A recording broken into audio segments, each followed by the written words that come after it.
Okay, I'm backtracking in the professional responsibility outline because I thought I was on page 62, but talking about fees and property, it just doesn't seem like that's where I really was, though. Did we talk about revolving door conflicts with government employees and third-party neutrals where government work to the private sector? Is the first section in the private work following government work in the same matter, where a lawyer who leaves governmental service and enters private practice must not represent a private client in a matter in which the lawyer participated personally and substantially while in government service unless the government agency gives informed consent confirmed in writing. As used in this specific rule, matter means a specific set of facts involving some specific parties. For example, drafting legislation that applies to the public wouldn't qualify. The note for California is that their law prohibits a prosecutor from switching sides and representing and otherwise aiding the defense in the same case. I just don't remember reading that. For imputation and screening, imputation to others at the firm will be cured if 1, the disqualified lawyer is screened from the matter and does not share in the fee, and 2, written notice is given to the government agency to ensure compliance. And conflict based on information gained during government service, even if the rule above isn't implicated, a different rule might apply if a lawyer received confidential government information about a person while in government service. The lawyer must not later represent a private client whose interests are adverse to that person when the information could be to the material disadvantage of that person. Confidential government information means information gained under government authority that the government is prohibited from revealing and that is not available to the public. Remember that this rule applies only to information that the lawyer actually received. For imputation and screening, imputation to others at the firm will be cured if the disqualified lawyer is screened from the matter and does not share in the fee. Private sector to government work. Current government employee must not participate in a matter in which they participated personally and substantially while in private practice or non-governmental employment unless the government employer gives informed consent confirmed in writing. The government lawyer is also subject to the normal conflict rules for current and former clients, so they would also need to address their conflict with the former private client in this situation. Prior involvement as judge, law clerk, or third-party neutral. A lawyer must not represent a private client in a matter in which the lawyer had earlier participated personally and substantially while serving as judge or other adjudicable officer, or as a law clerk to such person, or as an arbitrator, mediator, or other third-party neutral, unless all parties to the proceeding give informed consent confirmed in writing. Imputation and screening. Imputation to others at the firm will be cured if the disqualified lawyer is screened from the matter and does not share in the fee. Also written notice is given to the parties and the appropriate tribunal. Under the California rule, if the disqualified lawyer's conflict is based on their prior service as a mediator or settlement judge, the imputation cannot be cured. Agreed, I knew that. Government employee or third-party neutral negotiating for private employment. A lawyer who is a government employee or acting as a third-party neutral must not negotiate for private employment with any party or lawyer in a matter in which the lawyer is participating personally and substantially. However, there is an exception for law clerks to judges and arbitrators because they are often newly admitted lawyers for whom a clerkship is only temporary first step in a legal career. Law clerks may negotiate for private employment after notifying the judge or arbitrator. Conflict when lawyer acts as an evaluator. A lawyer may evaluate a client's affairs for the use of a third person, for example, evaluating the financial state of a client's business for the prospective buyer. If the lawyer reasonably believes that making the evaluation is compatible with the lawyer's other responsibilities to that client. However, if the lawyer knows or should know that the evaluation will materially harm the client, the lawyer must obtain the client's informed consent before making the evaluation. Conflict issues relating to public service. Membership in legal services organization. A lawyer may serve as a director, officer, or member of a legal services organization apart from the lawyer's regular employment, even though the organization serves persons whose interests are adverse to the lawyer's regular clients. However, the lawyer must not knowingly participate in a decision or action of the organization if doing so if doing so would be incompatible with the lawyer's obligations to a client under the general conflict of interest rules, or would adversely affect the representation of one of the organization's clients whose interests are adverse to those of a client of the lawyer.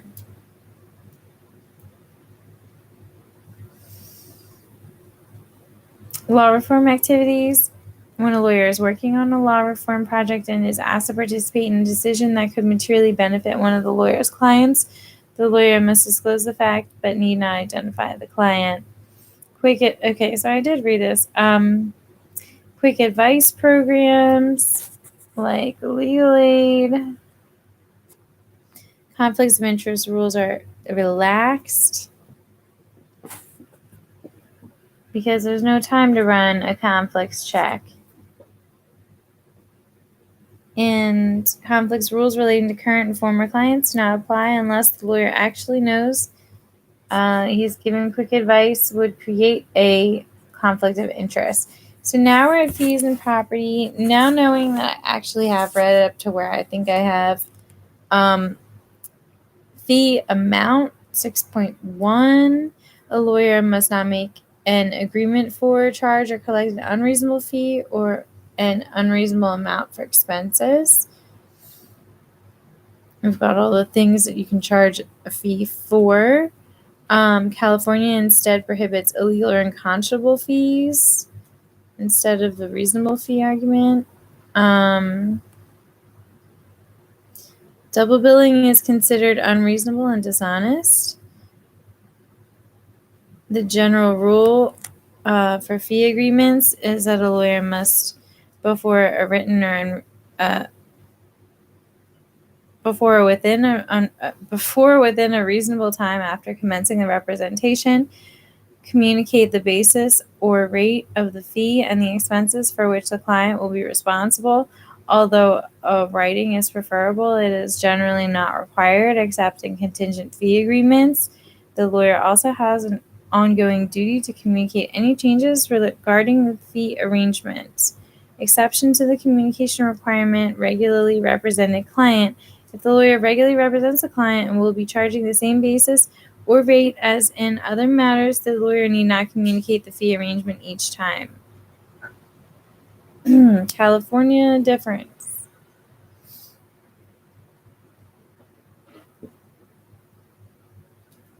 Before going into that, let's just talk about this. Lawyer must, before within a reasonable time after commencing a representation, communicate the basis or rate of the fee and the expenses the client will be responsible for. Now, for California, there's if it's reasonably foreseeable the total expense will exceed $1,000, including legal fees, the fee arrangement must be in writing to be enforceable. However, even if the fee will exceed $1,000, a written agreement is not required in any of the following situations: the client's corporation, the client states in writing that they do not want a written fee agreement, the legal services are the same kind of services the client has previously received and paid for, the lawyer acted in an emergency to protect the client's rights, or writing is impracticable for other reasons.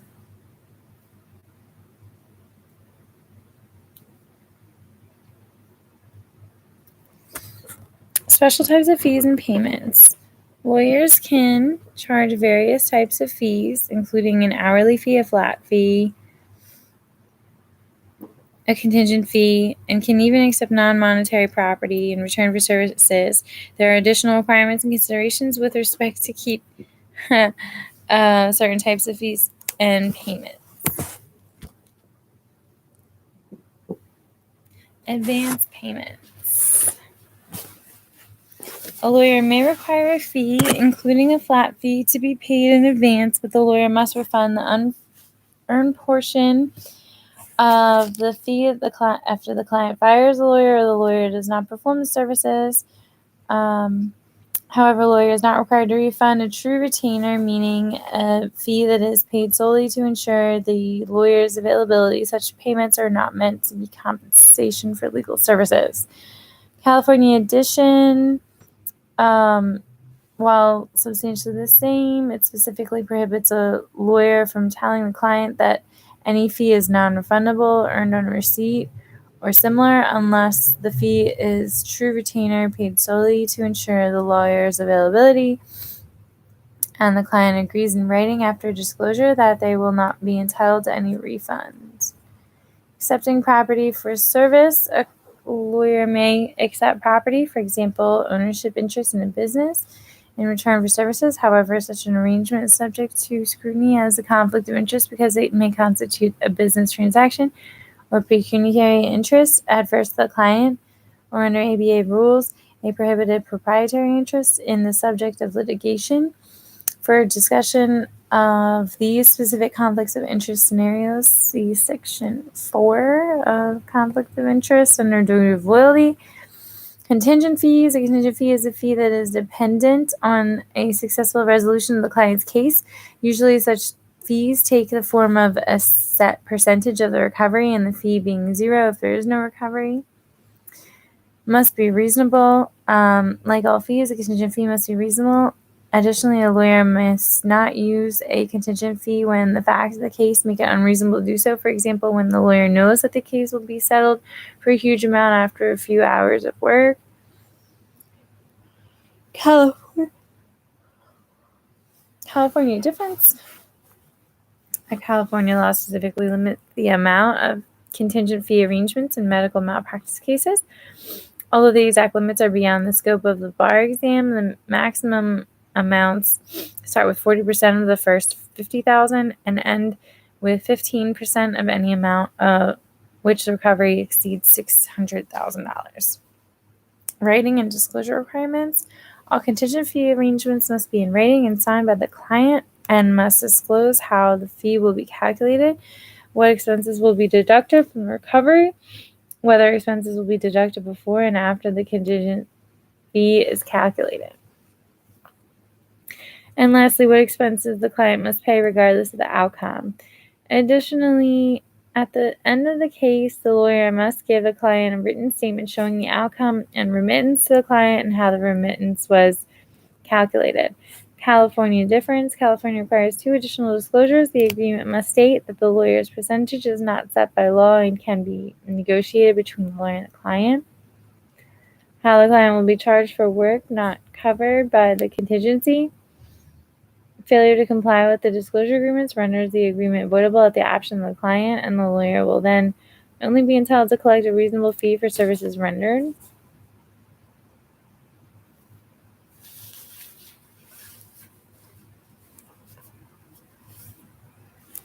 Discharge of lawyer on contingency. A client is free to discharge a lawyer hired on a contingency basis at any stage of the proceedings. Usually the discharge lawyer will be... Did I read that right? Discharge a lawyer on contingency. All right. You may discharge a lawyer hired on a contingency basis at any stage of the proceedings. However, the lawyer's claim does not arise until the contingency comes to pass. In other words, the lawyer isn't entitled to get paid unless and until the client recovers. Note, if a lawyer was discharged because of an egregious ethical violation, the court may determine that the lawyer forfeited their fee. When contingent fees are prohibited. A lawyer must not enter into a contingent fee arrangement in either of the following circumstances: defending a client in a criminal case, representing a client in a domestic relations case where the amount is contingent on the securing of a divorce, the amount of alimony or child support award, or the amount of a property settlement. However, a lawyer may use a contingent fee in a suit to recover post-judgment balances under an existing order. Okay, this is where I left off in the last recording. Handling money and property, separation of funds. All money that a lawyer receives in connection with a representation, whether from the client or a third person, must promptly be placed in an interest-bearing client trust account, separate from the lawyer's own personal and business accounts. The lawyer must never place their own money or their firm's money into the client trust account, except for the sole purpose of paying bank service charges. The interest after bank service charges goes to the client. If the client's funds are too small in amount or held too briefly to earn interest for the client, the lawyer must place the client's funds into a pooled client trust account known as an IOLTA account. The interest goes to the state bar to fund nonprofit legal service organizations. California difference. The California rules relating to trust accounts more specifically apply to funds received or held by a lawyer for the benefit of the client or for the benefit of a third person to whom the client owes a legal duty. For example, a lawyer holds a duty to a third person when the third person, for example, a medical provider or a client's former attorney in the case, holds a valid lien over the client's property, or the lawyer agrees to act as escrow holder for the transaction between the client and the third person. The trust account must be maintained in California or the client's written consent with the client's written consent in a different jurisdiction in which the client has a substantial relationship. Placement of advance payments. An advance payment from a client must be put into the client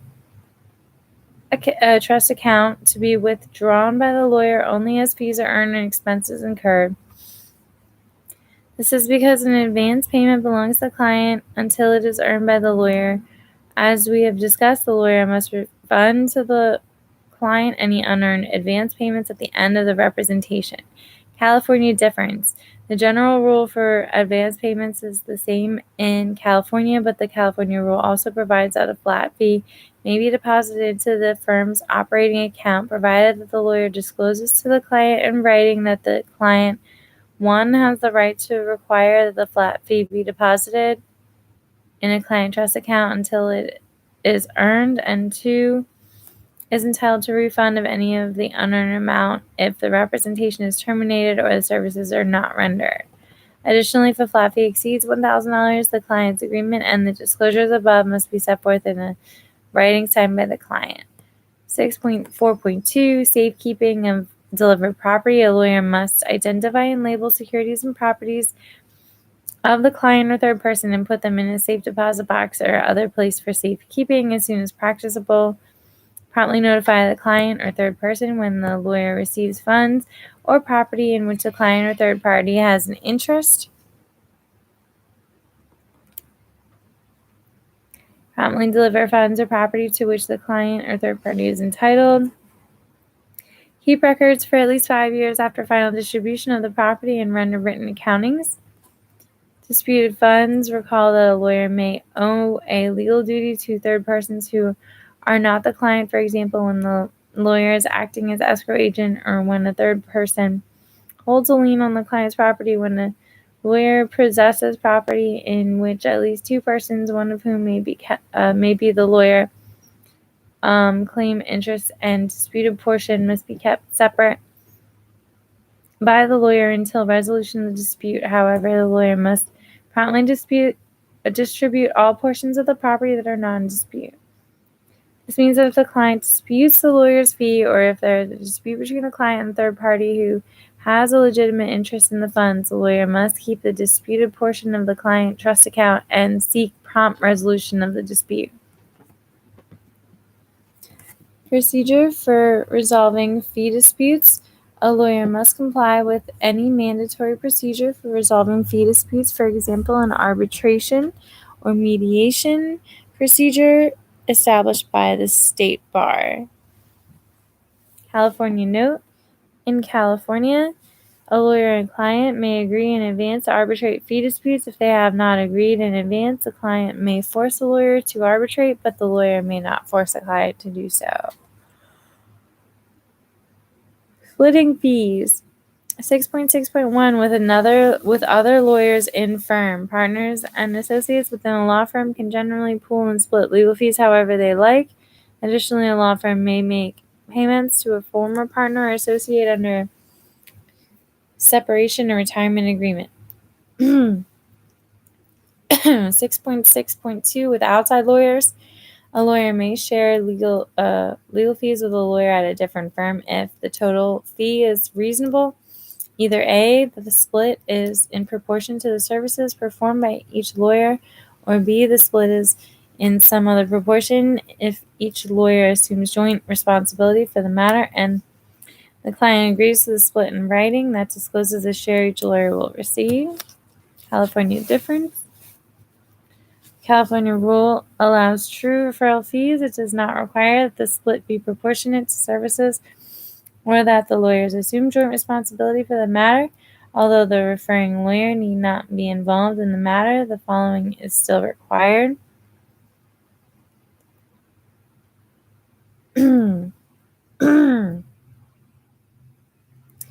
The agreement between the lawyers to divide the fees must be in writing. The total fee charged by all lawyers must not be increased solely by reason of the agreement to divide fees, and the client must provide written consent to the division and its terms.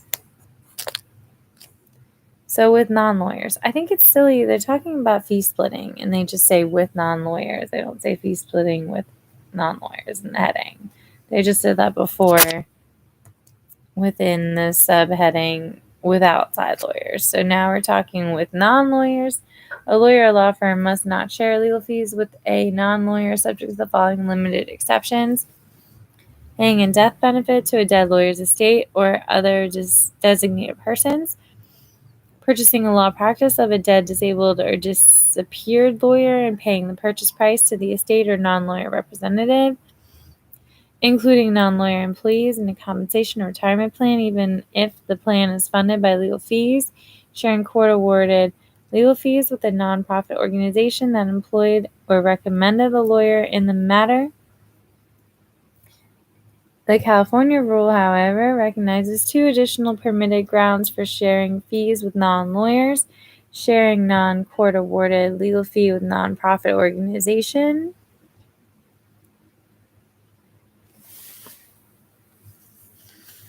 as discussed above. A lawyer may share a court-awarded legal fee with a nonprofit organization that brought the lawyer into the matter. In California, if a legal fee is not court-awarded but arises from settlement or other resolution of the matter, the lawyer may still share the fee with the nonprofit organization that brought the lawyer into the matter if the following conditions are met. The organization qualifies as exempt from federal income tax under Section 501c3 of the Internal Revenue Code. Secondarily, the lawyer enters into a written agreement with the organization to divide the fee. Third, at the time of the fee agreement with the organization or as soon thereafter as reasonably practicable, the lawyer provides the client with written disclosure of the proposed fee division and its terms, including the identity of the organization, and obtains written consent from the client, and the total fee charged by the lawyer is not increased solely by reason of the agreement to divide fees with the organization. Payments to lawyer referral services. A lawyer or law firm may pay a prescribed registration, referral, or other fee to a lawyer referral service established, sponsored, and operated in accordance with the State Bar of California's minimum standards for lawyer referral services. Duties to courts. This is subpart 7. There's Candor 7.1, candor to the tribunal. A lawyer is required to present the law, facts, and evidence to the tribunal in a truthful manner. For purposes of these rules, a tribunal means a court, an arbitrator, or binding arbitration proceeding, or a legislative body or administrative agency acting in an adjudicative capacity that is making a binding legal judgment after hearing evidence. 7.1.1, stating the law and facts. A lawyer must not knowingly make a false statement of law or fact to the tribunal. Additionally, the lawyer has the following affirmative duties: correcting false statements, disclosing facts in ex parte proceedings, disclosing harmful legal authority. So, if the lawyer previously made a false statement or material fact of law, the lawyer must correct their statement. Next, as a general rule, the lawyer is under no obligation to volunteer a fact that is harmful to their client's case. However, an ex parte proceeding, meaning where the other side is not present, the lawyer must inform the tribunal of all material facts known to the lawyer that will help the tribunal make an informed decision. Disclosing harmful legal authority. A lawyer must not knowingly fail to disclose to the tribunal legal authority in the controlling jurisdiction that is directly adverse to the client's position and that has not been disclosed by opposing counsel. California note: the California rule also specifically prohibits a lawyer from knowingly misquoting to a tribunal the language of a book, statute, decision, or other authority. False evidence in general. In general, rules with respect to false evidence, whether testimony or physical evidence, are as follows. Note that special rules apply to false testimony by a criminal defendant client and are discussed in 7.1.3 below. Knowledge of falsity must not offer. In a matter pending before the tribunal, the lawyer must refuse to offer evidence that they know is false. Reasonable belief in falsity usually may refuse to offer. If a lawyer doesn't know but reasonably believes that testimony or other evidence will be false, the rule becomes permissive. A lawyer may refuse to offer evidence that they reasonably believe is false except for a criminal defendant's testimony on their own behalf. Taking reasonable remedial measures. If a lawyer has offered evidence and later discovers that it's false, they must take the following reasonable remedial measures. Step 1, urge the client to cooperate in withdrawing or correcting it. Step 2, if unsuccessful, seek to withdraw if necessary and/or take other measures to strike the evidence. Often, withdrawal won't work because the next attorney would have to deal with the same problem. Step 3, if all else fails, disclose the situation to the judge, even if that means disclosing information that would be protected by the duty of confidentiality.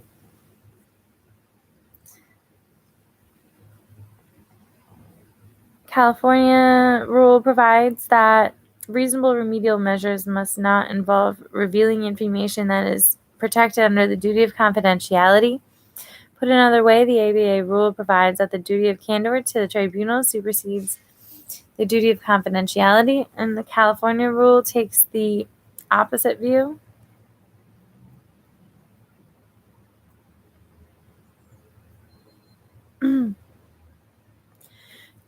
False evidence perjury by a criminal defendant client. The situation is trickier in criminal cases because the defendant has a Fifth Amendment constitutional right to testify and a Sixth Amendment right to the effective assistance of counsel. As discussed above, if the lawyer only reasonably believes that the defendant's testimony is false, then they have to let the defendant testify. But if the lawyer knows the testimony is false, there's a problem. Addressing the problem. Under the ABA approach, if the client is a criminal defendant and the lawyer knows that the client intends to testify falsely or has already done so, the lawyer must take measures similar to the reasonable remedial measures above. 1, try to persuade the client not to testify. falsely or to recant the false testimony, or 2, consider withdrawal, and 3, if all else fails, reveal the situation to the judge. The California rule takes a different approach for false testimony by a criminal defendant client. The lawyer may offer the defense testimony in a narrative form if the lawyer, 1, has made reasonable efforts to dissuade the client from testifying falsely, and 2, has unsuccessfully sought permission to withdraw. Offering testimony as a narrative form means that the defense lawyer questions the defendant in an ordinary way up to the point of the false testimony. At the point of defense lawyer asks the question that calls for a narrative answer, such as what else happened. The defendant then tells their story. The defense lawyer is not permitted to rely on the false parts of the story when arguing the case to the trier of fact. Duration of candor or obligations. These duties of candor, reflecting false statements, rectifying false evidence, continue until the end of the proceeding when a final judgment has been affirmed on appeal or the time for appeal is expired.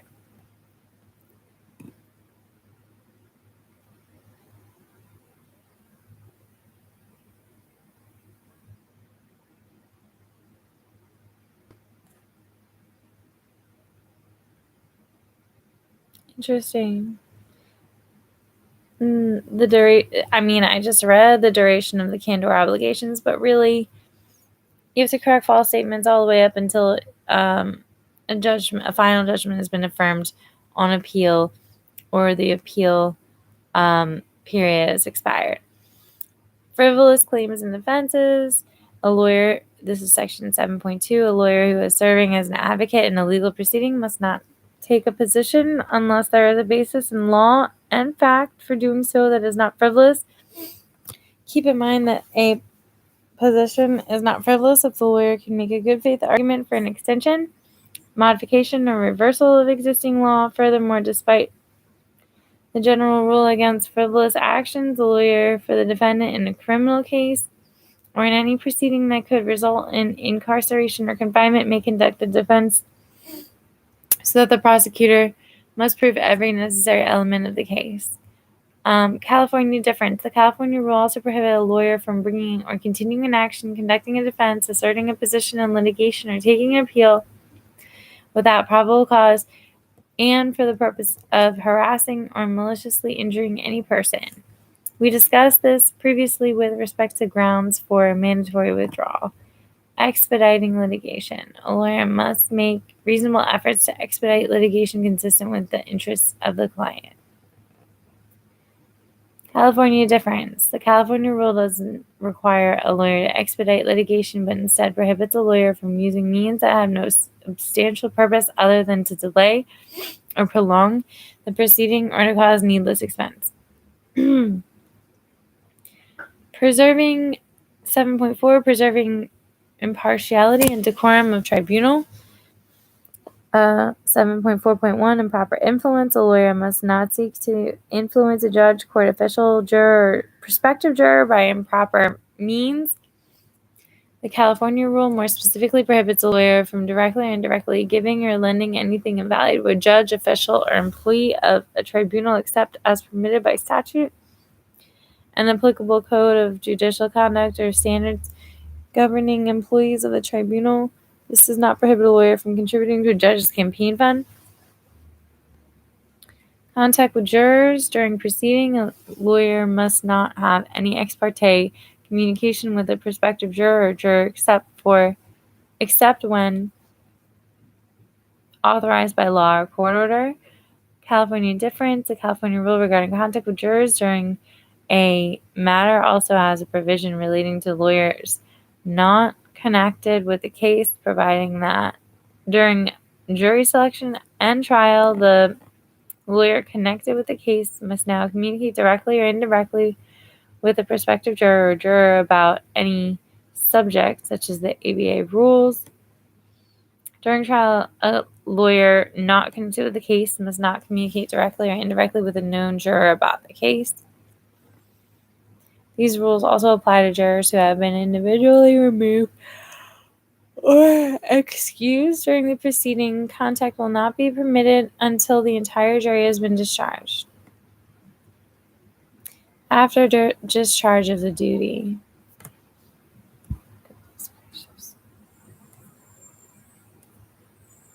There's like 3 more pages of this.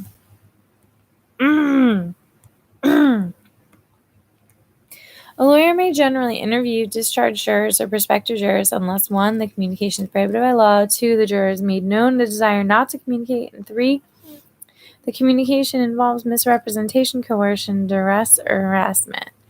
California additions. The California rule contains additional requirements regarding contact with jurors and prospective jurors before, during, and after trial.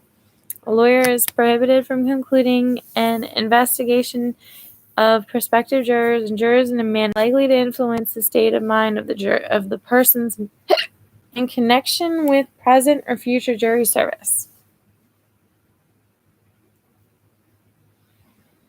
Secondarily, all restrictions on contact with and investigations of prospective jurors and jurors also apply to the family members of such persons.